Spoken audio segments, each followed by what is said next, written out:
according to the media, you might be the most evil person in the world. They say that about me, yes. I watched the Candace Owens, Nick Fuentes interview, so you don't have to. This thing broke the internet, and I'm going to break it down for you like no one else will. You talk a lot of I do. You absolutely talk a lot of Nick Fuentes is like the most banned, hated guy ever on the left and the right now, and Candace Owens' podcast was the most mainstream platform he had ever appeared on. And this was also really interesting because Nick Fuentes has a huge right-wing male audience, and Candace Owens has a huge right-wing female audience, so you had those two worlds colliding as well. I personally don't have much of an opinion about either of them, but I did stumble across the interview after I saw a video of Nick Fuentes from October 8th, 2023, one day after the October 7th attacks on Israel, predicting to a T exactly what was going to transpire in the Middle East over the next 2 years, the U.S. involvement, the whole thing. It's a pretty amazing prediction video. Watch this. Israel benefits from the attack by Hamas because now they get to solve the Gaza question finally. Now they get to go in and kill them all and ethnically cleanse this region. In doing so, they know they're provoking and basically an unavoidable retaliation. There's an unavoidable reciprocal attack by these Iranian militias against Israel. And all that does is give Israel an excuse to do what they always wanted to do, which is to bomb Iran's centrifuges, which is their nuclear program. And if they do that, then Iran is in a war with Israel, and then they draw the United States into a war with Iran. As far as Candace Owens goes, I will still always appreciate her for being pretty much the only person I can think of who really pressed Trump on the problems with the COVID vaccine when she interviewed him in 2021. Came up with 3 of them in less than 9 months. It was supposed to take 5 to 12 years. And yeah, more people have died under COVID this year, by the way, under Joe Biden. Than under you, and more people took the vaccine this year. But now it's taken a twist, right? It's gotten, now we went from this is a good thing and people should have this option to military men, you're going to have to resign because you're not getting this vaccine. Where do you stand on that? Well, I stand on forget about the mandates. People have to have their freedom. Now, let me break down a couple of really interesting parts from this interview. Candace, even though she brought on Nick to beef with him and expose him, she did allow him time to tell the whole story of how he came up. And long story short, he was a freshman student at Boston University in 2016, and he was like the kid who would walk around campus wearing the Trump hat and get harassed by leftists, and he got challenged to a debate by the head of the student body who was a big Trump hater, and someone from the Daily Wire filmed the debate. It went viral. Ben Shapiro, all the Daily Wire people saw it, and Nick Fuentes got in with the Daily Wire people, and he was on track to be like a big contributor at the Daily Wire, Fox News, the whole 9 yards, until he started asking one forbidden question. Then I started asking them.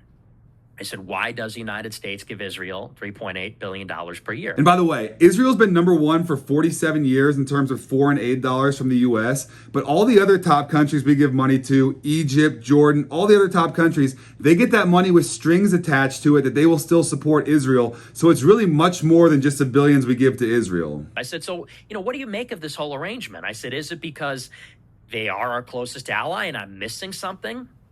I said, or are we being lobbied? And there's this deep contradiction and double standard, and it's obviously being enforced by foreign influence and money. And I remember they hated the line of questioning. You really shouldn't ask that, they would say. They'd say, there's a good answer for all those questions. They'd say, but the way you're asking it is anti-Semitic. I don't have a problem with Israel. I'm not an Israel hater at all by any means. What I do have a problem with is Israel influencing American politics in a way that makes it not America first. Because make no mistake about it, while Trump had a broad coalition of support and he did get money from the Israel lobby, he did get money from AIPAC, the coalition that won Trump the election in 2016 and continues to hold him strong to this day is America first. People want America first. If we're America first on China, Mexico, Russia, everybody else, NATO, why aren't we America first on Israel? He also went on to break down how this was not the only subject that he was pressing 8 years ago that they did not like. I kept pushing and pushing, and I was tugging on a lot of these different threads. I was also asking about World War II and about some of the narratives there. And I was asking about 9/11 and the Iraq War. So from there, he got sabotaged by the Daily Wire people and others. And with the backdrop of anti-Semitism, he got canceled like nobody's ever gotten canceled before. And I mean that. His bank accounts got canceled. He got banned from every social media. He got put on no-fly lists. He had people come to his house and try and kill him on multiple occasions. And Candace Owens, no offense to her, but she took the cushy job at Turning Point. She took the cushy job at the Daily Wire, and it was not until she got canceled by Ben Shapiro and the Daily Wire that she started to change her perspective. But Nick and Candace got into a beef because Nick accused Candace of having on Dave Smith, who's a popular podcaster, happens to be Jewish, and he's kind of been anointed by Joe Rogan and others as like the Jewish voice critical of Israel. And Nick said that Dave Smith and Candace had a limited hangout, which is a popular thing that you see happening a lot in the media right now, where you'll bring somebody on to be critical of a subject, but only critical to a point, and there's boundaries on how far you can go and be critical, and you don't take it all the way. Anyways, I know Candace is not caping up for anyone, but she did not like that accusation, and she did not like the fact that Nick accused Dave Smith of being biased on the subject because he's Jewish. You can't say I want to create people in the image of myself. No, but That's completely ridiculous. I'm criticizing people that I disagree with. And to put it very succinctly, I think that this conversation about Israel has blown up. It's gotten out of their control. Everyone's getting red-pilled. They want to control the conversation.